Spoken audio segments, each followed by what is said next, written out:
Aldi merasa ada nangka jatuh di shelter yang ia gunakan untuk istirahat di pos 3. Namun ternyata setelah dicek, tidak ditemukan apa-apa ya teman-teman. Tiba-tiba di shelter itu Bagol kesurupan, meraung seperti harimau hingga kurang lebih selama setengah jam. Padahal ketika di pos 3 itu waktu sudah menunjukkan malam ya teman-teman. Oke teman-teman, selamat datang di channel saya teman-teman. Kali ini saya akan membacakan cerita horor yang berkaitan dengan pendakian gunung ya teman-teman. Buat teman-teman yang suka dengan cerita horor ini bisa langsung like, komen, dan subscribe. Dan buat teman-teman yang nggak suka bisa langsung skip aja ya teman-teman. Oke, tanpa berlama-lama kita langsung aja masuk ke videonya. Check it out. Oke teman-teman, cerita ini saya ambil dari solopos.com Karanganyar. Pengalaman horor ini dialami oleh Aldi, pendaki Gunung Lawu yang berasal dari Jakarta. Aldi mendaki gunung yang berlokasi di perbatasan Karanganyar, Jawa Tengah dengan Magetan, Jawa Timur ini bersama satu temannya teman-teman. Ya, dan dia bernama si Bagol teman-teman. Jadi si Aldi dan si Bagol ini mendaki Gunung Lawu cuma berdua saja teman-teman. Dan dalam ceritanya pun ia sampaikan dalam video kanal YouTube Prasetyo Muhammad pada tanggal 9 Juli tahun 2022. Aldi menyebutkan kalau si Bagol ini mempunyai pegangan ilmu kebal yang dipakai juga saat mendaki Gunung Lawu bersamanya teman-teman. Mereka mulai mendaki Gunung Lawu pada pukul 12:30 waktu Indonesia Barat melalui jalur Cemoro Sewu. Ketika di pos 2, Bagol melihat nenek-nenek tua yang terus melihati dia. Dan singkat ceritanya, ketika naik ke pos 2, di pos itu mereka berdua melakukan istirahat lagi ya teman-teman. Dan si Bagol ini lagi-lagi ngomong kalau nenek-nenek yang tadi dia lihat itu sedang melihatin si Bagol dan dia sedang di bawah pohon teman-teman. Dan nenek ini kata si Bagol itu suka dengan si Bagol. Dan dari sini Aldi mulai berpikiran bahwa ada yang tidak beres dengan si Bagol ini teman-teman. Tapi ya si Aldi tidak mau ambil pusing dan tetap melanjutkan perjalanan mendaki Gunung Lawu ini hingga tiba di pos 3 ini. Dari sini Bagol juga masih diikuti oleh sosok nenek-nenek tersebut.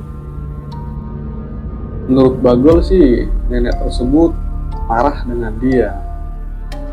Ya, setelah berbicara seperti itu, Aldi merasa ada nangka jatuh di shelter yang ia gunakan untuk istirahat di pos 3. Namun ternyata setelah dicek tidak ditemukan apa-apa ya teman-teman. Tiba-tiba di shelter itu Bagol kesurupan, meraung seperti harimau hingga kurang lebih selama setengah jam. Padahal ketika di pos 3 itu waktu sudah menunjukkan malam ya teman-teman. Gue panik karena gue cuma berdua doang. Pengen gue tinggal tapi kasihan. Pas Bagol kesurupan dia ngomong, "Iki anak wis sembrono, ngawur."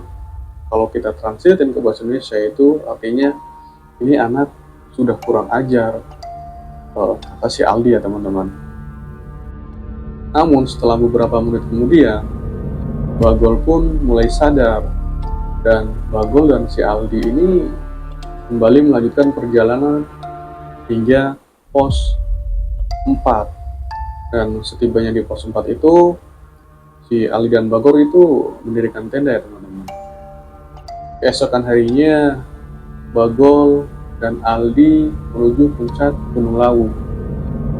Namun, ketika tiba di pos 5, Aldi bertemu dengan rombongan pendaki yang terdiri dari 4 orang, yakni Boy, Fernando, Amin, dan Dika. Karena si Aldi ini takut terjadi hal yang sama terhadap Bagol, Aldi ini memutuskan untuk turun ke base camp bersama teman-teman barunya itu. Dan pada keesokan harinya, saat malam tiba, Boy tiba-tiba ingin buang air kecil dan meminta si Fernando untuk menemani si Boy ya teman-teman. Fernando pun mau menemani Boy dengan mengajak si Aldi. Sebelum si Boy ini buang air kecil, Aldi sudah mengingatkan si Aldi sudah memperingati si Boy untuk kencing di tempatnya. Tapi justru si Boy ini kencing di Sendang Derajat, di mana tempat tersebut dikeramatkan ya teman-teman. Setelah itu, Boy keluar dari sumur di Sendang Derajat itu. Dia seperti robot dengan tangan bersedekat ya teman-teman. Dan ketika ditanya apapun, dia cuma diam saja. Tangannya keras, terus seperti mayat, pucat, selaput matanya pun hitam. Ungkap Aldi ketika menceritakan sosok Boy yang kencing di tempat keramat itu ya teman-teman. Aku posisinya tetap bersama Boy, tangan bersedekat, dan dia diam saja seperti mayat. Kejadian ini membuat Aldi dan teman-temannya bingung. Akhirnya Aldi memutuskan agar Boy turun dengan cara ditandu. Boy itu badannya lemas, buat jalan aja tidak bisa. Akhirnya kami tandu. Fernando dan Dika yang nandu Boy sampai base camp, kata si Aldi ya teman-teman. Dan sementara itu si Aldi dan Bagol beserta Amin turun bersama. Namun saat perjalanan dari pos 5 pada saat perjalanan turun dari pos 5, perjalanan yang dirasakan Aldi sangat lama dan berbeda. Bahkan di perjalanan dia dan Amin melihat sosok makhluk halus yang bergantian teman-teman.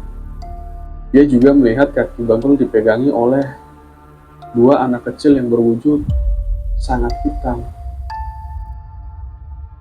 Singkat cerita, ketika tiba di pos 2, mereka pun bertemu kakek petani berbaju hitam, pakai kaos dalam putih, sambil merokok ya teman-teman. Dan si Amin pun bertanya, apakah kakek itu ojek yang bisa mengantarkan ke base camp? Ketika ditanya seperti itu, si kakek tersebut malah diam saja. Dan beberapa detik kemudian, sang kakek malah mengeluarkan suara seperti harimau dan terlihat matanya begitu merah. Mereka pun ketakutan dan langsung lari menuju ke pos selanjutnya dengan kaki Bagol yang masih dipegangi oleh makhluk halus yang berwujud anak-anak itu ya teman-teman. Setibanya di base camp, si Aldi merasa lega, tapi dia melihat kondisi Boy tidak berubah, yang masih seperti mayat. Namun karena kecapean dan tiba di camp sudah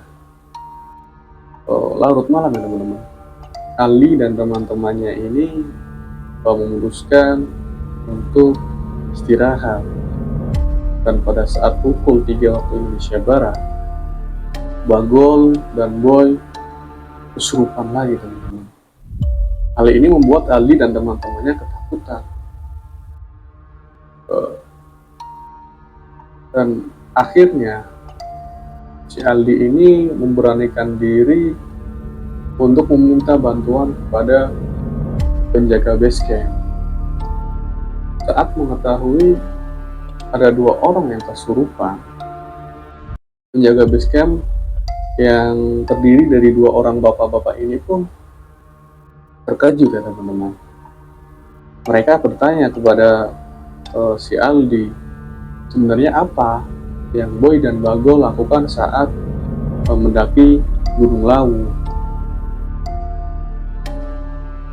Dan Ali pun menceritakan semuanya kepada 2 bapak-bapak ini teman-teman. Mulai dari Boy yang kencing sembarangan di sendang derajat, hingga Bagol yang mempunyai pegangan ilmu kebal yang dibawa dia pada saat melakukan pendakian. Dan penjaga basecamp pun terkejut dengan kelakuan Boy dan Bagol tersebut. Nggak lama kemudian, si Bagol pun berhasil disadarkan dan dia meminta maaf karena membawa ilmu kebalnya hingga Gunung Lawu ya teman-teman.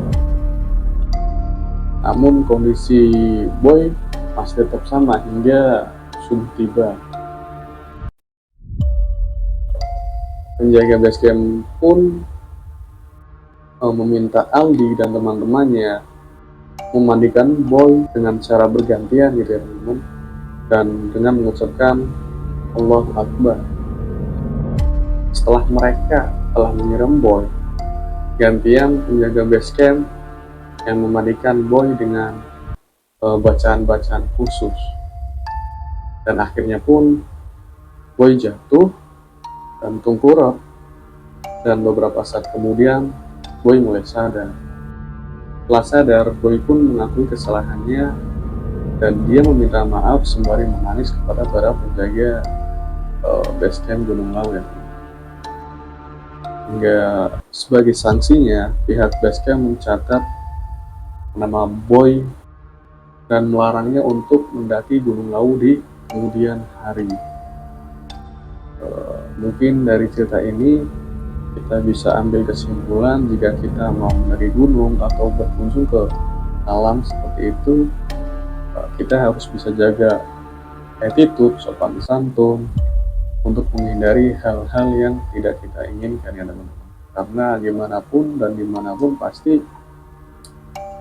ada penghuninya, baik di alam maupun di mana saja ya.